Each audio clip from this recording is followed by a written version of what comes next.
Bonjour Adriano Todisco, bienvenue dans B2B. Bonjour, merci. Vous êtes le directeur de Innovinfo. Alors ça s'écrit avec un E au début, et Novinfo, une société spécialisée dans les services informatiques. Elle comptait une poignée d'employés à votre arrivée au début des années 2000. Elle en recense aujourd'hui près de 200. Cette croissance ne s'est pas faite de manière uniquement organique, mais aussi grâce à des acquisitions. D'abord active dans le canton de Neuchâtel, l'entreprise s'est déployée dans les cantons de Vaud, du Jura, de Fribourg. Vous nous raconterez pourquoi vous avez suivi une telle stratégie et comment vous vous y êtes pris pour qu'elle fonctionne. Avec vous, nous parlerons aussi de l'actualité de la cybersécurité. C'est une de vos activités, alors que les attaques contre les entreprises se multiplient. Et la plus notable récemment, c'est celle qui a frappé Logitech, un rançongiciel, comme on dit. Mais avant ça, on va faire en plus ample connaissance avec vous. C'est la partie portrait.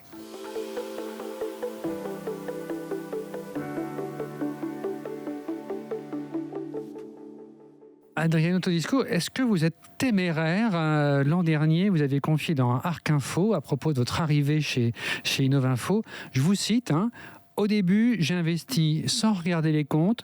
J'ai réalisé après coup que la société était très endettée. Ça, c'est votre style? Vous foncez un peu comme sur un coup de cœur, ou bien depuis, vous avez appris à faire différemment?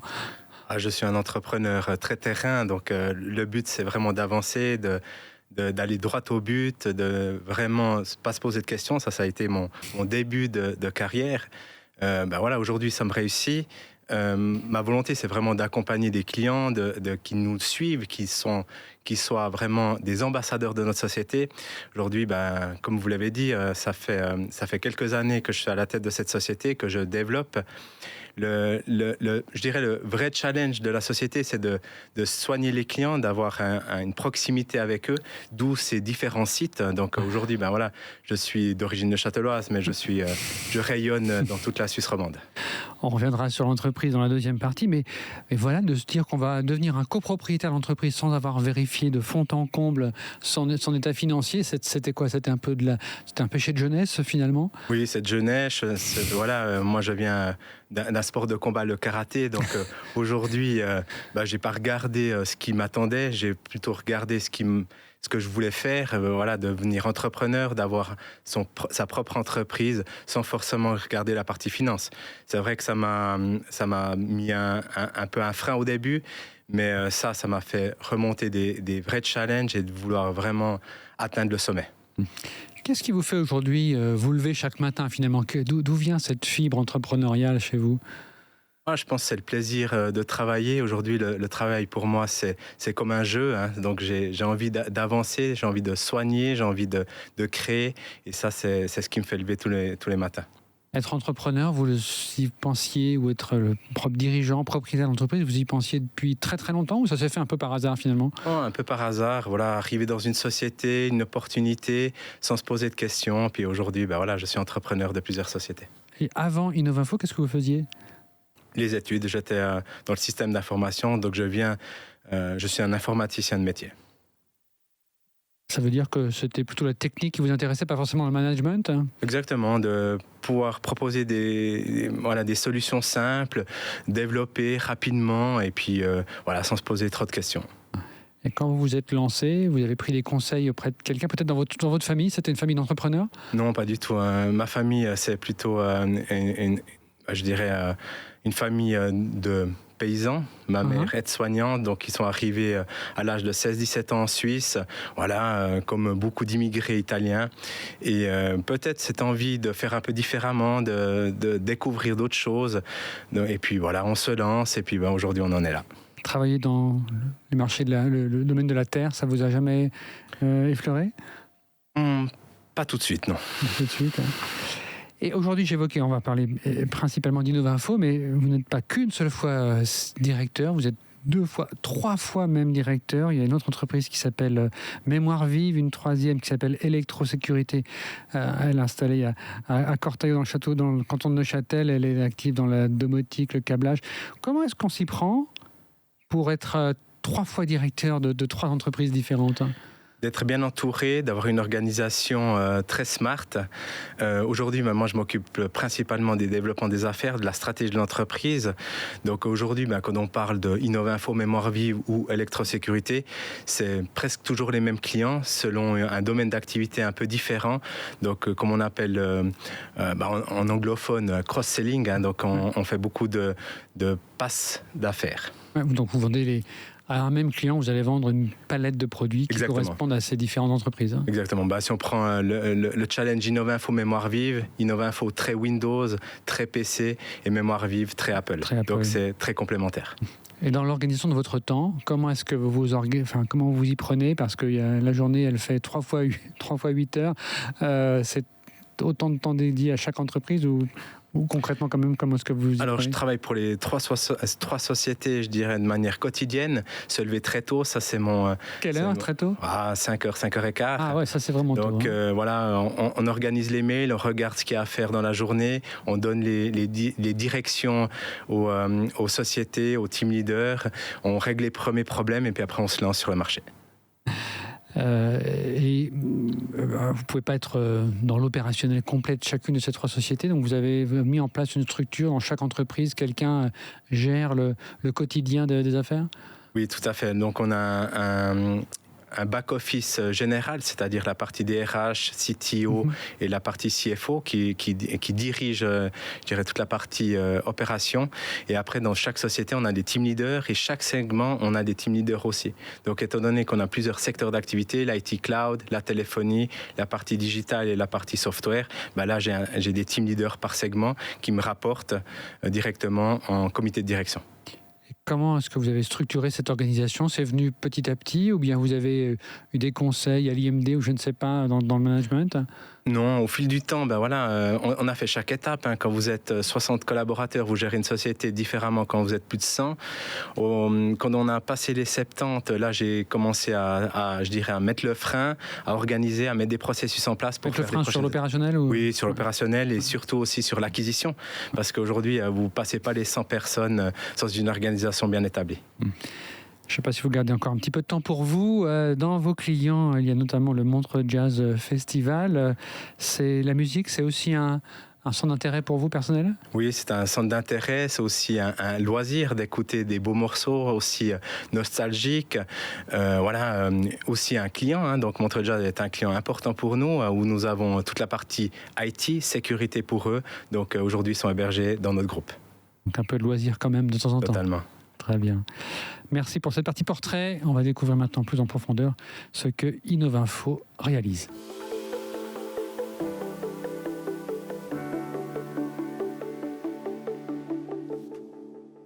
Innovinfo, c'est une PME spécialisée dans l'informatique qui propose des services de cybersécurité. On en parlera en détail tout à l'heure, mais aussi tout simplement de l'IT, du cloud, de la téléphonie.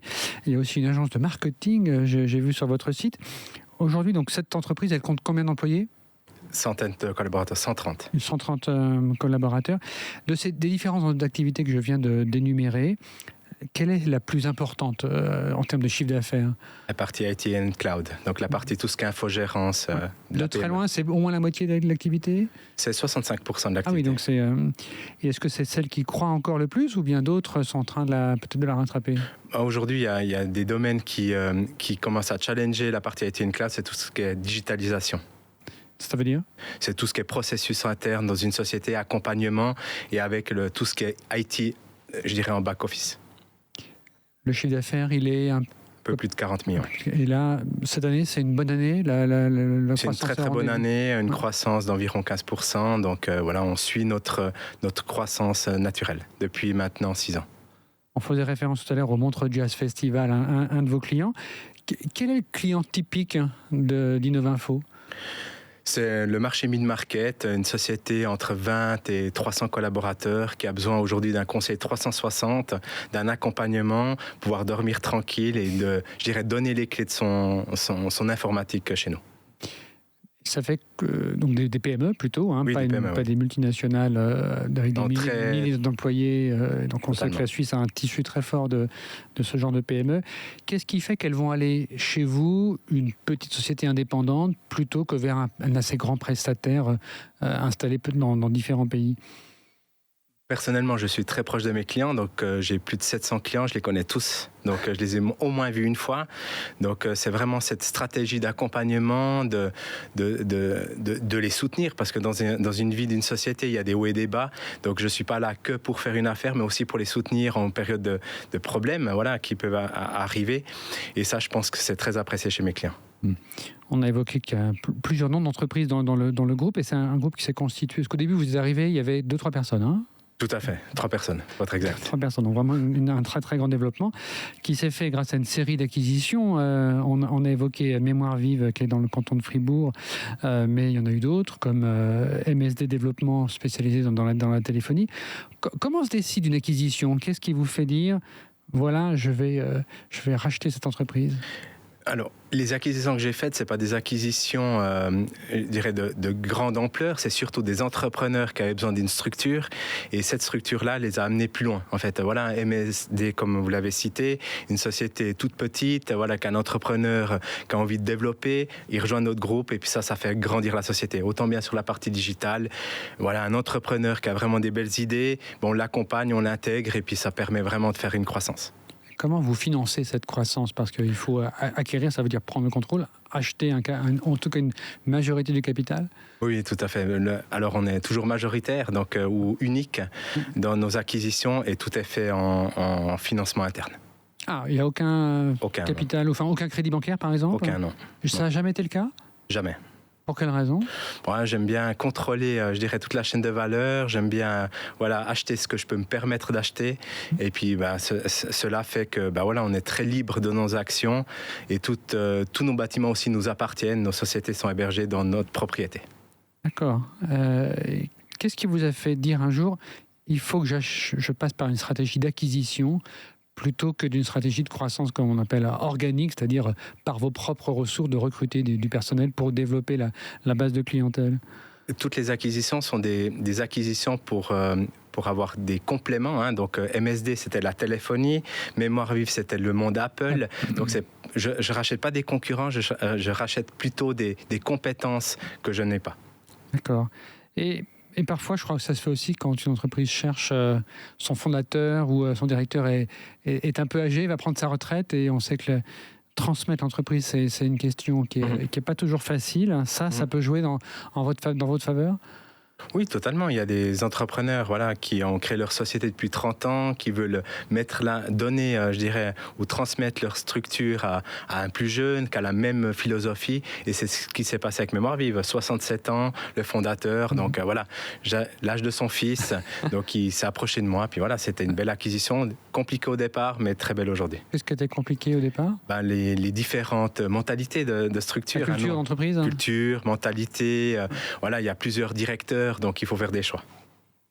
Ça veut dire qu'il faut décider qui sera vraiment le directeur par rapport à ça se fait assez naturellement. J'ai eu la chance, chacun prend un peu son lead et puis au fur et à mesure, soit un y part, soit malheureusement, on doit se séparer d'un collaborateur. Mais naturellement, je dirais le chemin se fait tout seul. Avec le recul, s'il y avait 2 ou 3 vraiment critères clés pour réussir l'acquisition d'une entreprise, ce seraient lesquels ? D'aller très vite à la communication vis-à-vis des clients. Hein. Aujourd'hui, quand il y a quelqu'un qui prend le contrôle d'une société, les clients sont très volatiles. Hein. Donc là, par exemple, Mémoire Vive, j'ai parcouru presque 300 clients en moins d'une année. Donc de leur faire connaissance, d'expliquer notre stratégie. Plus d'un par jour, ça, oui. Il faut aller très très vite là-dessus. Et après, c'est de définir clairement les rôles de chacun dans une structure, qui va faire quoi, qui est le team leader de qui, et aussi chaque collaborateur a ses forces, donc les mettre à la bonne place. Et ça, comment est-ce qu'on le fait? Parce que des fois, les structures sont petites, mais des fois, elles font quand même des dizaines d'employés. Il faut prendre le temps, vous-même, même si vous vous levez à 5 heures du matin, pas forcément le temps de rencontrer tout le monde. Vous avez développé autour de vous une équipe qui sait faire ce genre d'acquisition? Oui, tout ce qui est partie des RH, qui a la même vision et la même sensibilité que Adrien Todisco. Donc, ça permet aussi d'avoir une stratégie commune. Et puis, j'imagine que tout n'a pas toujours été rose. Il y a eu des moments où des erreurs qui se sont produites. Et quelle est celle dont vous avez vraiment tiré les leçons? L'erreur, il n'y a pas de grosses erreurs, mais peut-être d'absorber des sociétés d'une certaine taille où le fondateur a un certain âge, la passation doit se faire très rapidement. Donc je conseille de transmettre une société avant la retraite, tandis que sur une acquisition comme Mémoire Vive, 67 ans, en 3 mois il n'était plus là, donc il faut vraiment être assez challenger pour intégrer une société de plus de 30 personnes. Pourquoi vous dites que c'est important d'aller vite? Mais pour pas que le client nous échappe, pour pas que le collaborateur se pose trop de questions. Le marché de l'informatique est tendu sur le marché du travail. Donc de rassurer les collaborateurs, rassurer les clients fait aujourd'hui, je pense, un vrai succès d'intégration. Est-ce que vous prenez quand même le temps cette fois d'examiner tous les comptes de l'entreprise? Oui. Aujourd'hui, j'ai un CFO qui le fait très bien, qui me donne les garde-fous. Après, j'ai pas peur d'acquérir une société aujourd'hui qui va mal, parce que j'en ai déjà remonté quelques-unes, donc je sais comment faire.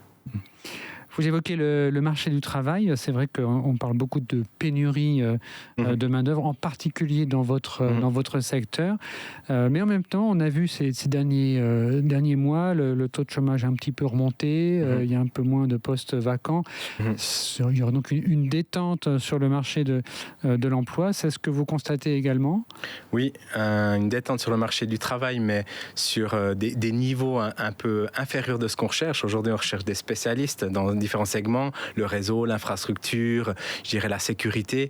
Dans ces marchés-là, c'est toujours tendu, mais pour des postes niveau 1, 2, c'est plus facile aujourd'hui. Donc le marché du travail se détend, les grands groupes malheureusement restructurent, donc ça nous permet d'avoir des ressources plus faciles aujourd'hui. Parce qu'auparavant, il y a 2 ans en arrière, c'était vraiment la lutte très dure. Très dure. Alors très dur, ça veut dire... La sortie du Covid, c'était très dur. Ouais. Et comment est-ce que vous faisiez à l'époque pour faire venir quand même des talents? Il n'y avait que l'argument de salaire, ou il y a d'autres choses à mettre en avant? Ouais, je pense que c'est tout ce qui est ambiance dans une société, c'est aussi l'environnement. Nos bâtiments nous appartiennent, on a des environnements très, je dirais, confortables. Ça permet aussi d'attirer des jeunes talents. Et puis aussi, c'est tout ce qui est accompagnement du collaborateur en interne. Donc là, on a une stratégie un tout petit peu différente d'avant. C'est qu'on a des team leaders plus seniors qui accompagnent plus des juniors, qui permet d'avoir vraiment cet accompagnement très soutenu. Aujourd'hui, on voit que nos derniers recrutements, les dernières années, ils dépassent les 50 ans. On est très content de ces acquisitions de personnes et nous donne un souffle aujourd'hui vraiment important pour cette croissance qu'on veut faire. Ça veut dire que dans votre domaine qui est très technologique, où les choses changent très rapidement, on pourra avoir l'image que les plus de 50 ans seront peut-être n'auront pas forcément les meilleures compétences. Votre expérience démontre le contraire? Elle démontre totalement le contraire, oui. Qu'est-ce qui fait que ça marche mieux? Les gens impliqués, les gens contact clients, qui sont investis, qui veulent bien faire. Donc aujourd'hui, on a besoin de ça, on a besoin de se différencier du marché. Et aujourd'hui, le contact humain, pour moi, est primordial. Vous évoquiez un peu plus tôt dans l'émission que 2025 était une bonne année, et pourtant la guerre commerciale avec les États-Unis a créé beaucoup d'incertitudes dans l'économie. Beaucoup d'entrepreneurs sont inquiets, pour ne pas dire touchés frontalement par cette guerre. La conjoncture en Europe est aussi assez mauvaise, et l'économie suisse dépend beaucoup des exportations, aussi pour plein de PME comme celles qui sont vos clients, j'imagine. Vous avez ressenti, ou comment est-ce que vous avez ressenti quand même ce ralentissement cette année dans l'économie suisse? On sent des secteurs qui sont ralentis, ça c'est une évidence, mais maintenant avec nos multiples clients, plus de 700 clients dans différents secteurs d'activité, qui est le domaine bancaire, qui est la fiduciaire, qui est le BTP, qui est les sociétés de services au sens large, ou l'horlogerie, oui, l'horlogerie freine, mais d'autres secteurs vont extrêmement bien, donc tout ça compense, et aujourd'hui on voit qu'on a une croissance naturelle du chiffre, naturelle de la marge, donc ça permet d'affronter ce marché-là. Aujourd'hui, nous, on n'est pas très touchés par le ralentissement, et c'est vrai que l'informatique, on en a toujours besoin. Et de plus en plus. De plus en plus.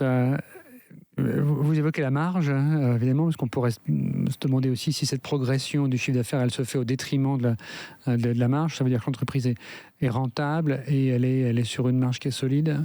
Oui, totalement. Donc l'entreprise est rentable avec une marge solide. Aujourd'hui, comme je dis à tous mes clients, est-ce que tu préfères un partenaire qui souffre, un partenaire qui investit? Nous, on investit massivement aujourd'hui pour nos prochaines années, donc pour pouvoir justement répondre aux besoins de tout ce qui est système d'information. Dans quoi est-ce que vous investissez, par exemple? La sécurité, les infrastructures, notre cloud. Donc on va vraiment de manière très très pointue là-dessus. Nos certifications aussi. Donc les process internes, ça permet vraiment d'avoir une assise et une pérennité de société. Le cloud, cette informatique en nuage, comme disent les Québécois, vos serveurs sont où? En Suisse. Propriété de notre groupe. Propriété donc c'est 100%. Dans vos locaux? Non, pas dans nos locaux. Nous, on a plusieurs data centers où on héberge nos infrastructures, donc on est propriété de nos infrastructures. Donc ce sont vos data centers? C'est nos infrastructures dans un data center. Exactement. Donc un des grands fournisseurs de data centers de Suisse. Un des top 1 niveau sécurité. Et ça représente des investissements de quel ordre de grandeur pour rester à la page? Plusieurs millions par année. Plusieurs millions par année. Quand on fait un peu moins de 50 millions de francs de chiffre d'affaires, on mesure l'importance que ça représente. Un bref mot avant de terminer sur la cybersécurité. Il est beaucoup question de souveraineté numérique en Suisse, et la Confédération doit-elle confier une partie de son infrastructure à des géants américains ou chinois? Ou pourquoi pas suisse? Infomaniac à Genève a beaucoup protesté contre l'attribution de certains marchés. Vous avez un avis sur ce sujet? Je pense que la première stratégie, c'est la maîtrise des data. Aujourd'hui, on ne sait pas ce qui se passe, ou moins ce qui se passe à l'étranger. Comme je dis à tous mes clients, aujourd'hui, oui, vous êtes en cloud, mais vous êtes en cloud physiquement chez nous. Donc, en soi, je peux vous ouvrir la porte et puis avoir vos données très rapidement. On ne sait pas ce qui se passe dans le marché de l'informatique. Moi, je veux avoir la maîtrise de ces data. Avec un disque dur, un gros disque dur, vous pouvez prendre vos data. Aujourd'hui, si vous les mettez à l'étranger, je vous défie de traverser la ligne Internet pour reprendre vos données. Et vous pensez que, parce que il y a des exigences de sécurité, d'avoir des data centers dans différents pays, c'est aussi un élément qui peut être vu comme de la sécurité. Si on a un grand blackout en Suisse, on est peut-être content d'avoir un plan B ailleurs. Je pense que c'est nécessaire, plus que nécessaire. D'accord, donc c'est pas forcément absurde de recourir aux géants américains d'une manière ou d'une autre. Il faut faire avec. J'évoquais en introduction l'attaque dont a été victime Logitech ces dernières semaines, un rançongiciel, 1,8 téraoctets de données du groupe ont été volées. Le groupe Logitech s'est retrouvé piégé, mais il a communiqué et il assure que les données qui peuvent concerner des clients ou des fournisseurs ne contenaient pas d'informations personnelles sensibles, comme une carte bancaire. Vous avez donc, je l'évoquais aussi, une activité de cybersécurité. Comment évolue cette menace cette année? Vous avez été sur le front pour plusieurs attaques de ce type ou d'un autre type récemment? Oui, totalement. Donc, chez nous, nos clients, je touche du bois, ils n'ont pas été touchés. Nous, on n'a pas été touchés, mais on a plusieurs clients qui ont été touchés par une cyberattaque. Je dirais, tout le monde peut être touché d'une attaque. L'essentiel, c'est de repartir l'activité le plus rapidement possible et puis d'avoir un plan de secours. Donc, une reprise d'activité rapide, un RPO court, un RTO court, c'est-à-dire un temps de reprise d'activité. RPO, ça veut dire quoi, ça? Donc, paire de données qu'on accepte et un temps de reprise d'activité qu'on veut. Voilà, c'est les deux questions que je pose toujours à mes clients. Une fois qu'on a déterminé ces deux aspects-là, on peut fournir une gouvernance informatique. Maintenant, la partie sécurité est hyper importante, mais tout le monde va être touché, je pense, un jour. Maintenant, il faut être prêt à reprendre son activité. tout le monde sera touché. On a de la peine d'avoir quand même des chiffres très précis sur ce qui se passe. L'Office fédéral de la cybersécurité note que nous en sommes à une 60aine d'attaques du type rançongiciel cette année, donc qui ont été communiquées. C'était une 40aine l'an passé, donc on a quand même une augmentation significative. Ce sont des dizaines de millions de francs perdus. C'est des chiffres qui vous semblent crédibles ou très en dessous de la réalité? Je pense que c'est en dessous de la réalité aujourd'hui. Par quel ordre de grandeur? Je pense qu'il y a bien 50% qui ne sont pas communiqués, mais simplement parce qu'il y en a des qui ne communiquent pas, parce qu'il y a des gens qui reprennent l'activité sans forcément communiquer de manière médiatique. Donc oui, aujourd'hui, si vous pouvez repartir votre structure en un jour, est-ce que vous le communiquez ou pas? Est-ce que vous restez opaque? Voilà, c'est une question de stratégie après. Et payer, ne pas payer, vous avez un conseil à donner? Il y a des fois où on est obligé de payer. Obligé, il y a vraiment... Aujourd'hui, quand vous avez votre backup qui est crypté, vous n'avez pas de plan de secours, est-ce que vous payez, je dirais, une somme de plus d'1 million, ce qui est arrivé dans certaines régions où je peux confirmer que ça a été le cas, vous payez pour repartir ou vous mourrez? Quel est le choix? Voilà. En même temps, on n'est jamais sûr, si on paye 1 million, qu'on puisse effectivement reprendre le contrôle de ces données. Alors, c'est une très bonne question, mais dans ce genre de société, en fait, c'est comme un scoring, c'est comme TripAdvisor, en fait. Vous avez des scorings de sociétés qui disent, aujourd'hui tu payes, tu as tes données. Si c'est une société, en fait, elle doit gagner de l'argent, puis elle doit avoir une bonne réputation. Il y a beaucoup d'hacking qui se passe avec la société Akira. On l'entend beaucoup sur les médias. Cette société a très bonne presse. Donc, il y en a plusieurs qui se sont fait toucher. Aujourd'hui, je connais aucune société qui n'a pas retrouvé ses données en payant. Donc voilà, c'est un peu... Donc c'est des bandits de grand chemin en qui on peut avoir confiance. En tout cas, Akira, c'est une bonne structure qui... si on paye, on récupère. Voilà. En tout cas, dans les 3 derniers cas qu'on a eus, ils ont retrouvé leurs données. C'était pas nos clients, on les a aidés en fait à mettre une gouvernance informatique et sécurité en place, mais ils ont dû payer parce que leur backup était crypté. Donc c'est soit ils fermaient leur société de plus de 200 personnes, soit ils payaient. Alors quel est le choix? Un dilemme cornélien. Dernière question sur ce point. Il y a quelques semaines, une conférence organisée au campus Unlimited Trust à Renan évoquait l'informatique quantique qui est en train de venir et qui, on peut se faire voler des données aujourd'hui, indéchiffrables aujourd'hui, mais qui, avec les technologies quantiques, le seront plus tard. Donc, c'est un peu des bombes à retardement qui viennent. L'informatique quantique, vous y préparez? Pour l'instant, on est assez loin de ça. Pour l'instant, pas. Ça va venir quand même? Ça va certainement venir, oui. Bon. Merci Adriano Todisco pour vos explications et d'avoir raconté l'histoire de l'Innovinfo dans B2B, mais on n'a pas tout à fait fini avec vous. C'est maintenant l'heure du questionnaire de Proust.